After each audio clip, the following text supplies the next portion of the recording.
point of this this diagram is just to demonstrate how everything is actually, pointing to the risk assessment process. Okay.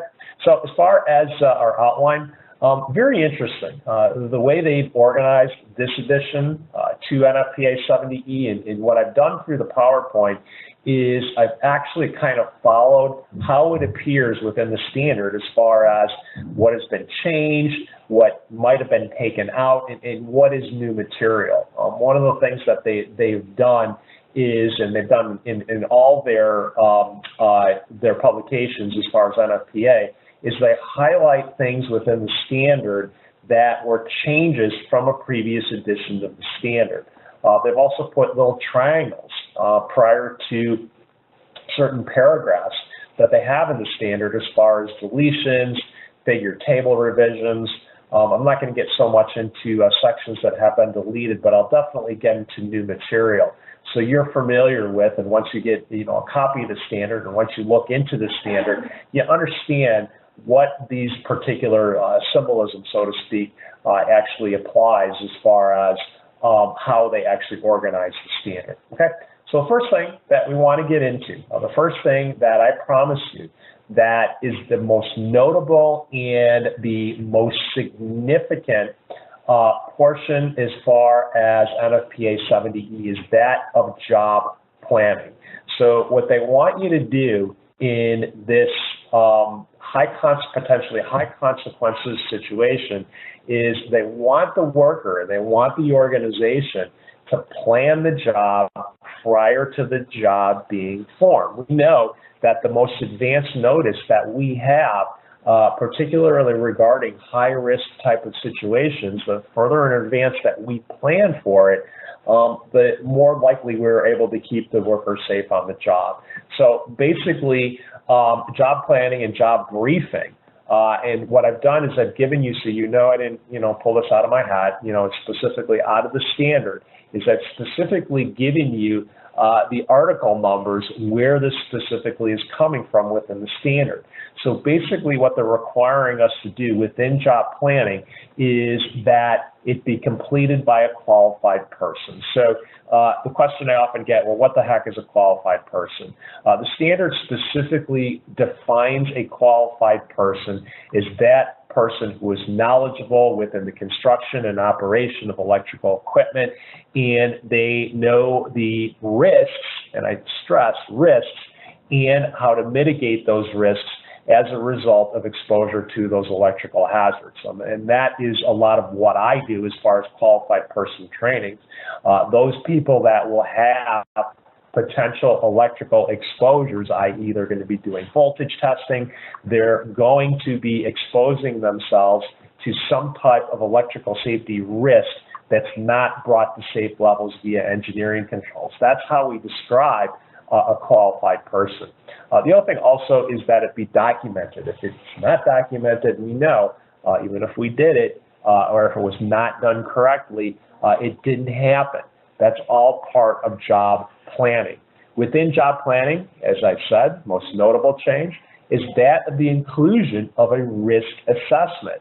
So risk assessment procedures, basically they specifically state within the standard that you identify the risk, you assess the risk, and you implement based on your hierarchy of controls in order to mitigate that risk to the worker from electrical hazards. And this basically is standard. It's standard in any type of risk assessment process as far as the specific methodologies, identification, risk assessment, and then hierarchy of controls, which I will get into as far as what specifically that means on the level of hierarchy of controls. Higher we are in the hierarchy of controls within safety, the lower the risk.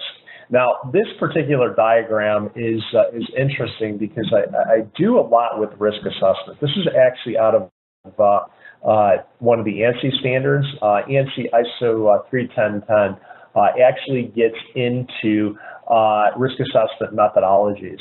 So the risk assessment procedures, and I'll get into each one of these individually as it applies to risk assessment. as far as risk assessment as applies to electrical safety. So as far as risk identification, as far as what the exposures are going to be, we're going to want to be able to identify those. And then we'll get into actual risk analysis and the other, the types of risk assessment procedures that they have in the standard, some of the ones that we can do, and of course, evaluating that risk and treating that risk to ensure that, we brought it down to acceptable levels, okay? So some things I want to get out there. The whole risk assessment process is that there are challenges to it. So, for example, risk, and I think I do define it a little bit later on here, risk is defined as the likelihood that something is going to happen as far as exposure to that particular hazard times the consequences. What's going to happen to that person? What are the consequences as a result of their exposure to these electrical hazards? Consequences can be subjective. I'm going to give you some guidances to mitigate the challenges that you may face as far as addressing consequences. Risk assignments are organization specific. I'm going to give you a real simplified two-tiered approach that they do have within NFPA 70E in one of the annexes in NFPA 70E. I believe it's Annex K, that actually gets into the actual risk assessment assignments. There are an infinite number of methodologies that an organization can use for the risk assessment process, and that really is dependent on the organization. Acceptable risk is determined by an organization's risk appetite, and I think that's a real interesting term there. Risk appetite, as we know, the word appetite is a level of risk an organization is willing to accept. Some organizations are willing to accept higher risk situations, where some organizations not so as far as what level of risk they're willing to accept. This presentation provides a guidance to risk assessment, but your organization, and of course, as a consultant, I can give, guidances on that, and I can make suggestions. But organizations really need to make decisions on as far as acceptable risk, what they are going to determine is acceptable to their particular organization. Okay. So I promised you that I was going to take you through the steps as far as risk assessment process. The first step as far as risk assessment is that of risk identification. So what you're going to do is you're going to find, list, and characterize hazards. And I'm going to give you some examples as far as those hazards are concerned that apply to risk identification. So our options as far as risk identification, we can brainstorm, as far as people that have expertise, as far as a particular subject area is concerned, or knowledge as far as that electrical equipment is a methodology for risk identification. The next methodology that you can use, and again, these are not all inclusive, these are ones that I have found and that I have found useful as far as the risk identification process. The checklist portion is very interesting within the 2018 edition of NFPA 70E, because the 2018 edition actually gives you common tasks to electrical hazards as far as live electrical work is concerned, and that states whether or not there is the likelihood of arc flash. If arc flash is going to happen or potentially happen and injure the worker as a result of exposure to that electrical hazard based on past. You can use a combination of those. In fact, that's what I suggest that you do. The checklist that they have in NFPA 70E cannot be possibly all-inclusive as far as the tasks that the worker may do as a result of their exposure to electrical hazards. There may be more complex identification techniques, but these are probably the most simple ones that I can think of, and that I've been using since the 2018 standard came out late last year. Okay, so risk identification as far as checklist, simple form of risk identification, provides a listing of uncertainties. I mean, that's what we're trying to identify. We're not trying to identify those uncertainties as it applies to potential that may result in some type of consequence to the worker. They may refer to codes or standards. NFPA 70E is a code as far as the checklist suggestion that I gave you. Brainstorming is a means of collecting ideas and evaluations.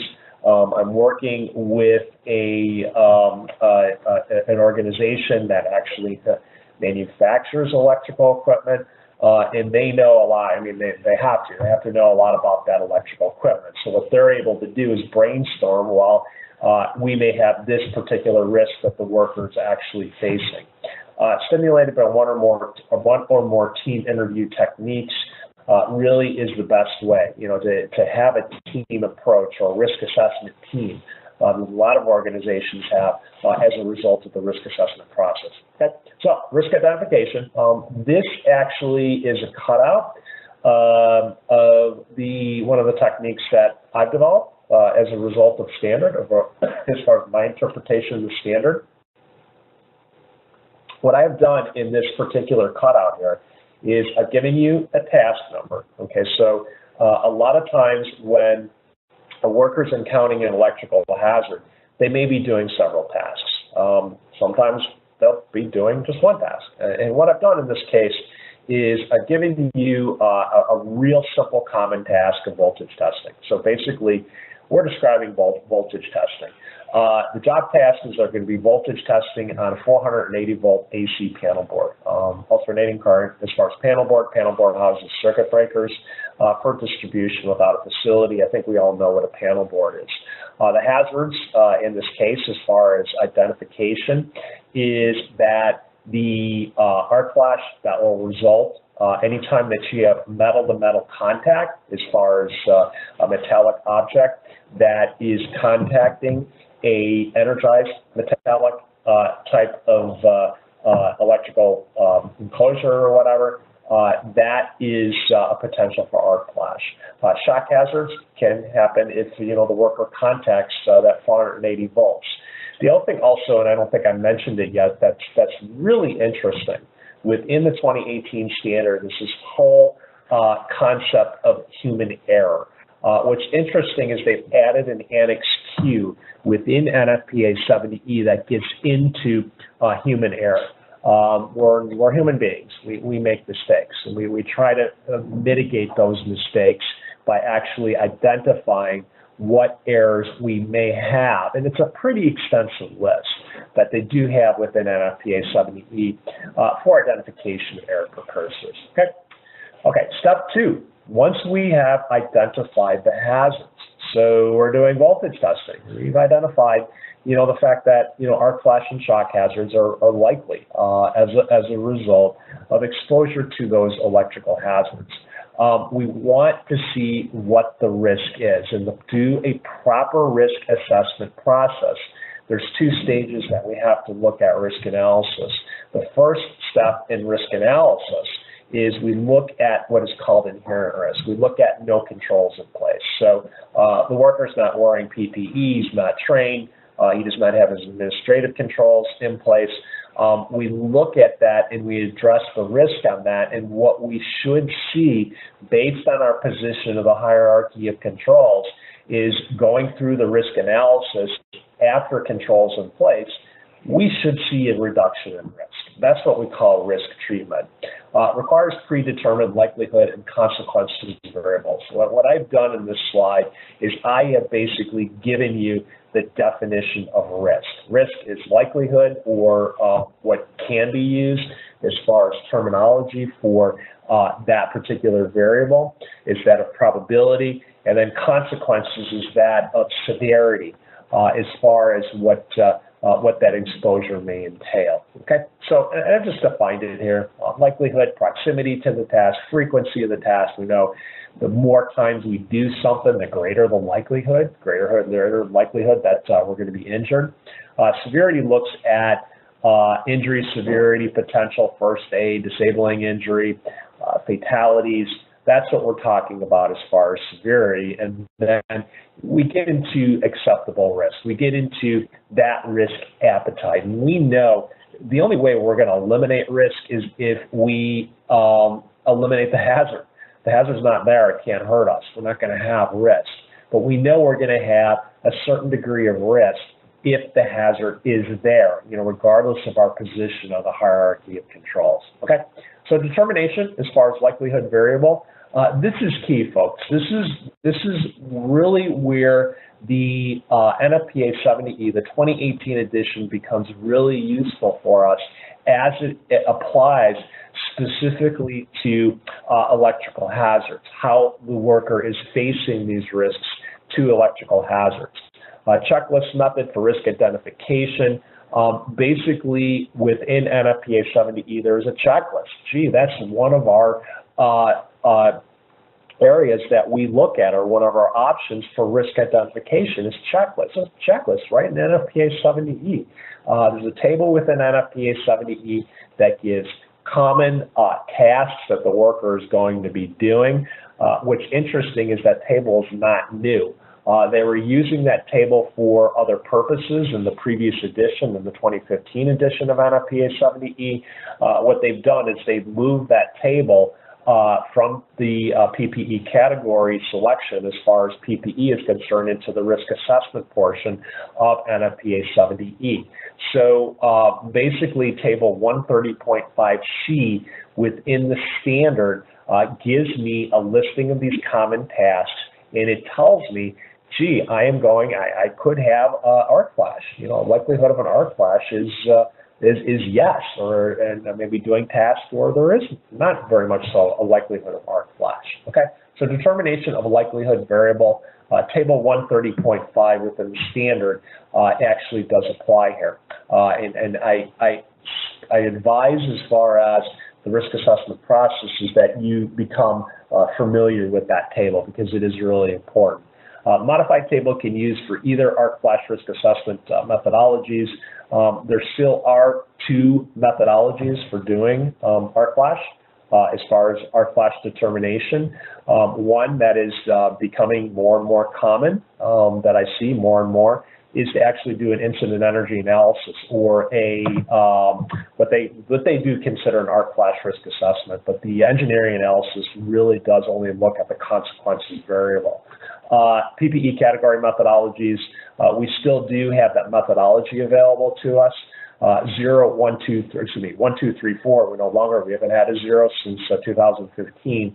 But either methodologies that we're using for determination of protective equipment, can be used, as far as table 130.5 within the standard, table 130.5C. Okay, so estimate of likelihood of arc flash. This is a cutout, and what I've done is I'm going back to that common task that it seems every worker does, every electrical worker, whether they be a mechanic, whether they be an electrician. Identification of a task, work on energized electrical conductors, including voltage testing.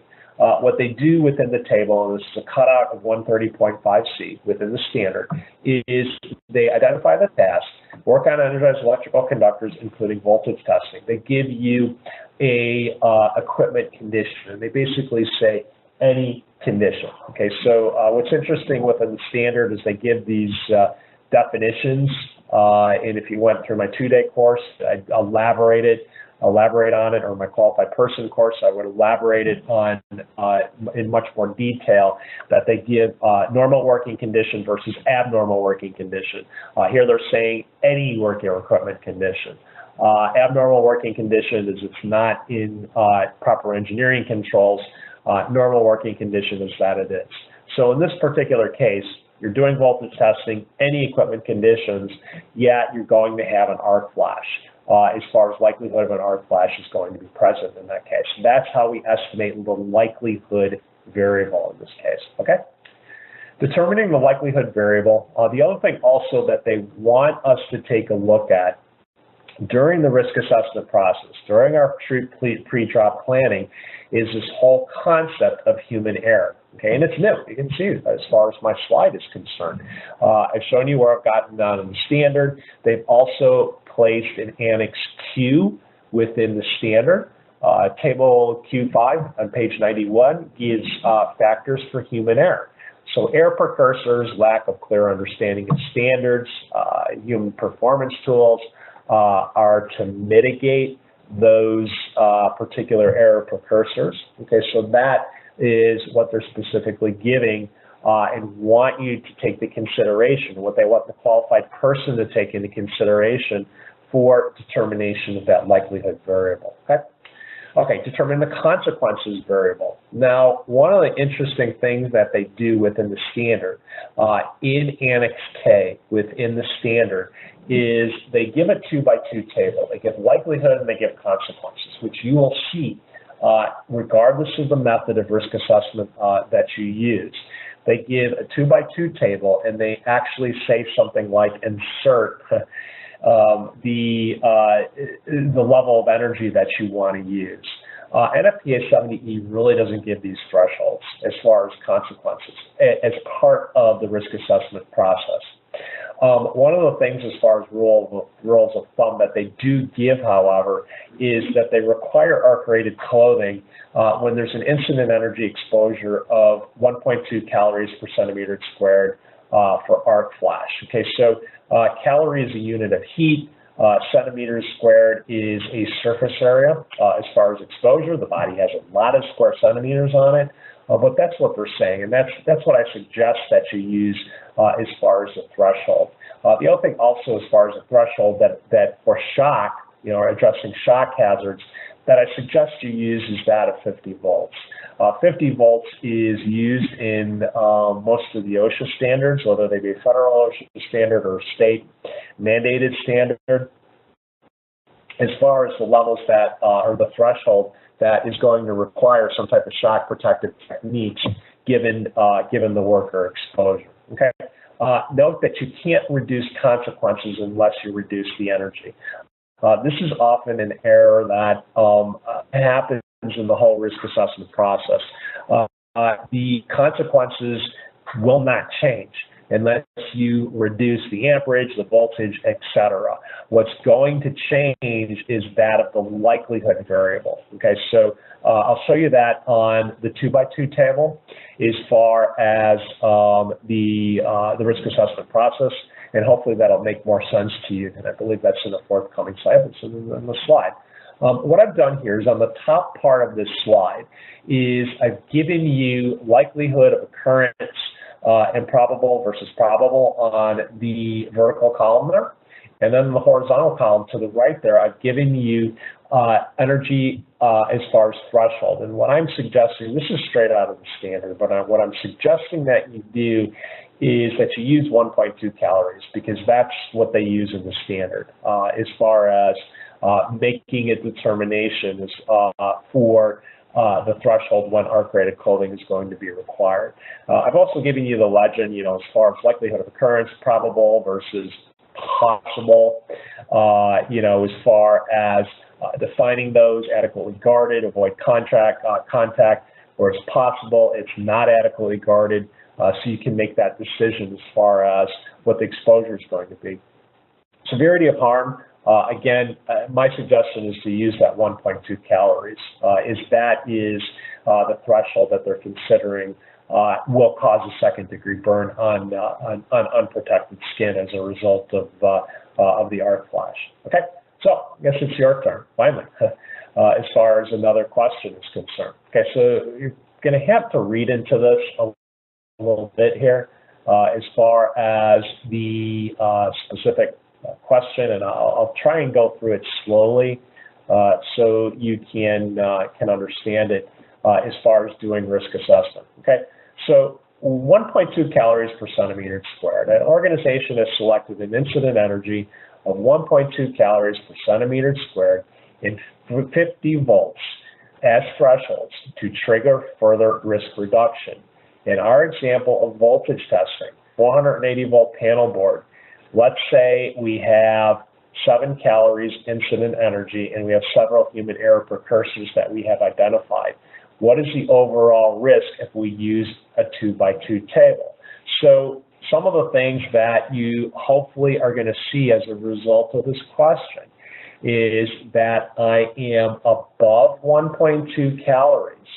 So I am over the severity of harm greater than 1.2 calories.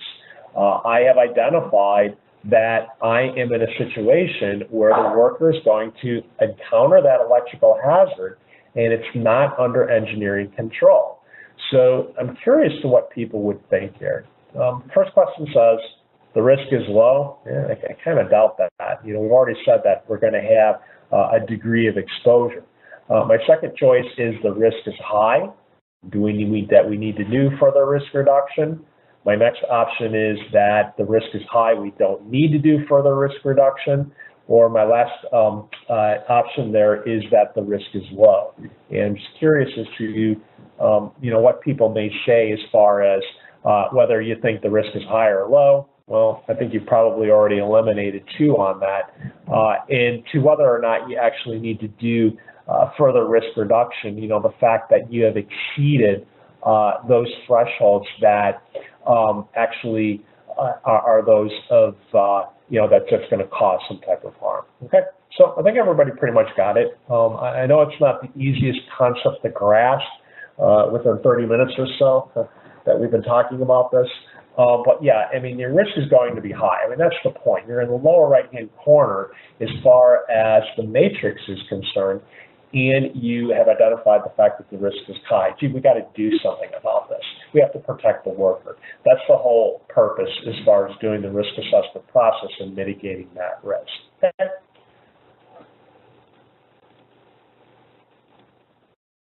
Okay, risk evaluation.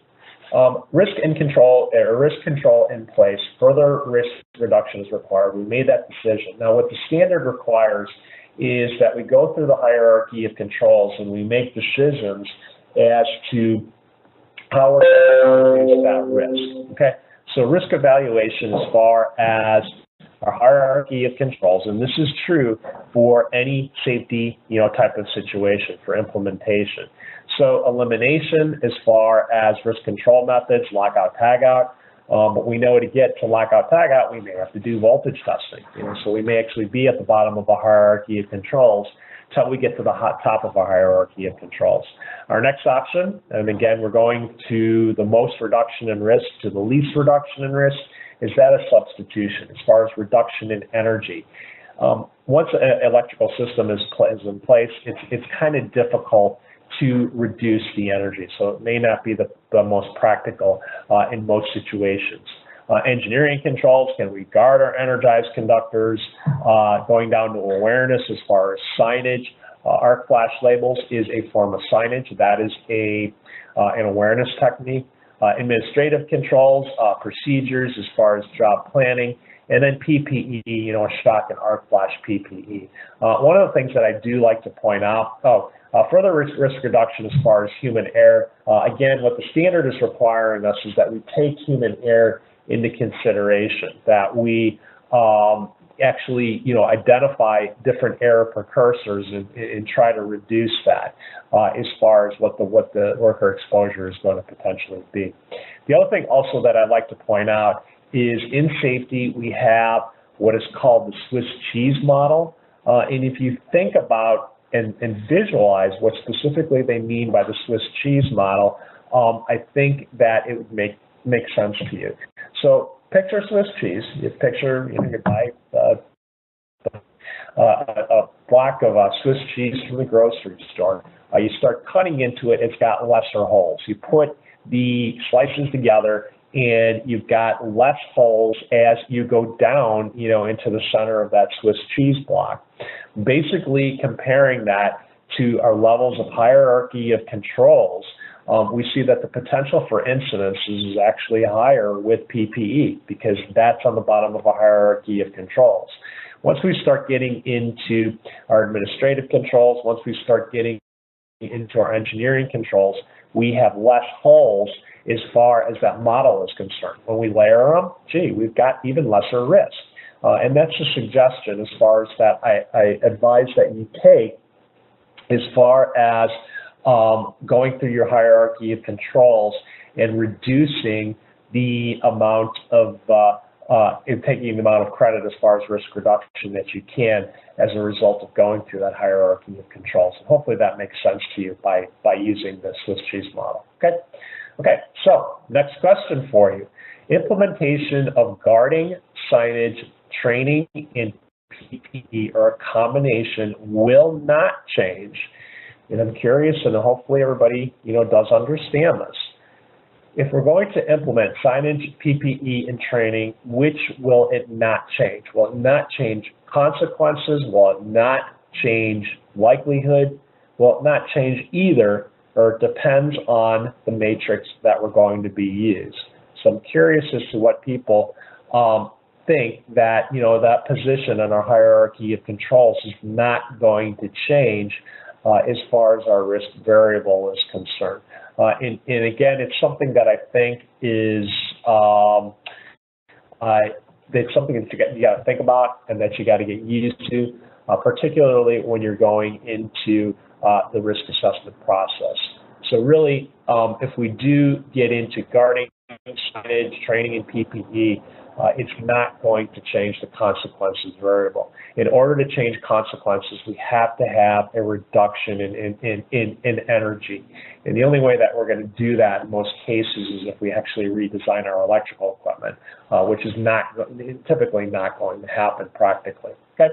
So my next question, in order to reduce risk to acceptable levels, in the absence of engineering controls, remember engineering controls are in the middle of a part of our hierarchy of controls, which must be implemented. Shock and arc flash PPE only, signage, shock, arc flash PPE, signage and training, or D, signage, training, arc flash, and shock PPE, and implementation of human performance factors in order to reduce risk.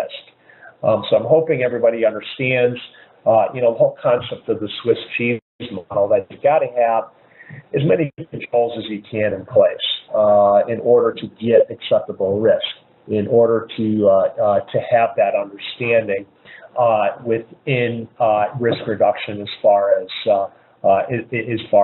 risk assessment is concerned. Okay, so again, this is going to be another one that's subjective. Okay, so we go back to that example. We've got that 480-volt panel board. It's got 7 calories incident energy, but we've implemented PPE. We've trained our qualified persons. So we've addressed PPE. We've addressed administrative controls. Equipment has an arc flash label, so we have addressed awareness. And we've implemented human performance factors as a result of Annex Q. As an organization, we need to make a decision.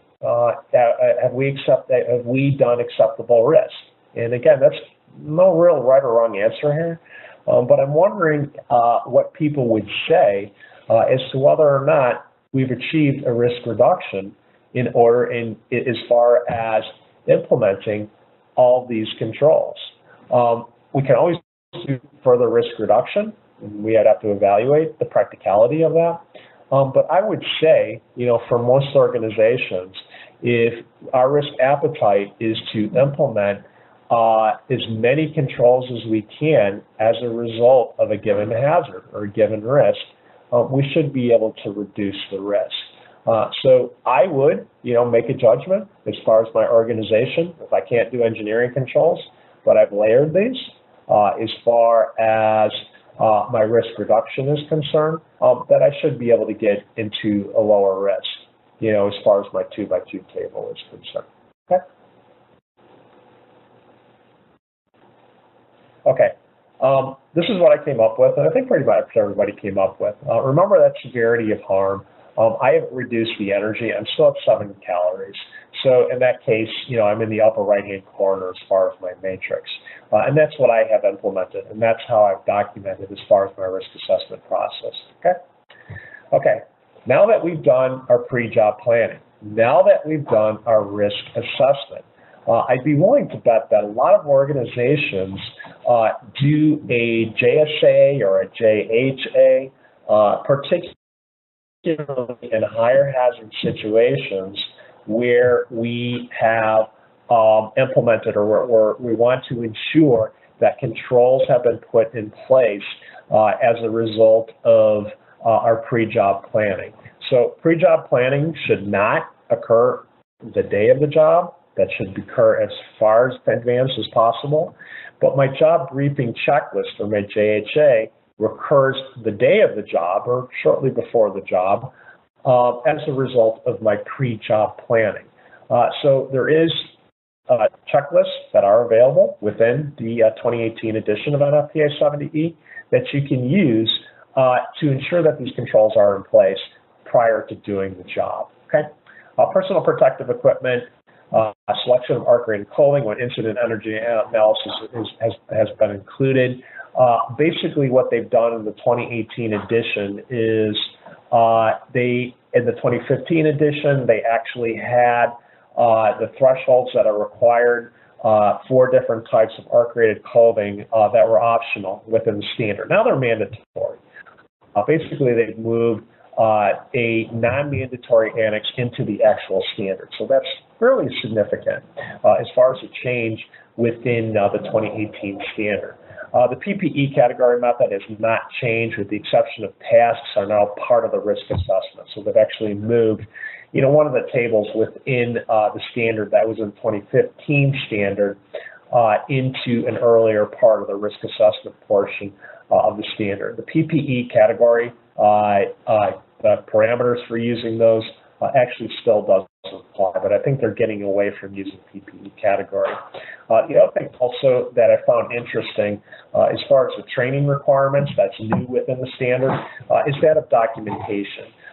That a worker, aside from sitting through classroom training, has to demonstrate some type of proficiency. Okay, so they've got to prove within the field that they can do the job safely. And that's what we're talking about, demonstration as far as proficiency is concerned. And sitting through a classroom is okay, as far as prior to demonstration, but they really need to be able to demonstrate the task. Training in safe methods of contact release is another thing that I had picked out that's new in training as far as from additions or revisions from the previous edition of NFPA 70E. Lockout procedure training, which is interesting that they are requiring lockout tagout as it applies to electrical safety to occur every 3 years. Currently, the OSHA standards really don't have a frequency requirement. It's how often a worker is supposed to be trained in lockout tagout. NFPA 70E has had in recent editions a triennial requirement for qualified person training, but now they've actually made it consistent with the lockout tagout, which is within Article 120 as far as the standard is concerned.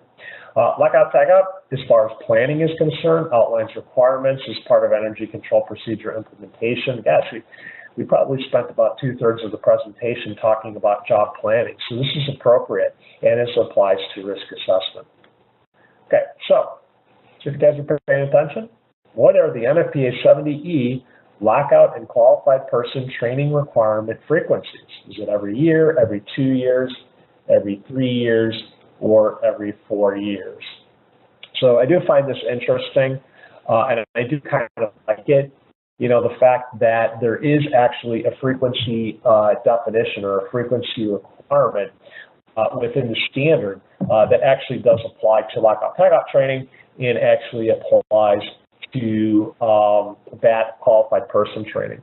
One of the things that I am very stressful with, that I stress to organizations when I do see them, is that if you are doing zero energy state verification for electrical energy as part of your lockout tagout procedures, that the requirements of NFPA 70E do apply. That's the purpose of doing zero energy state verification. The fact that you are making sure there's no electrical energy there. If you're doing electrical energy present, as a result of doing zero energy state verification, you're doing energized work. So the requirements of NFPA 70E are going to apply as part of your lockout program.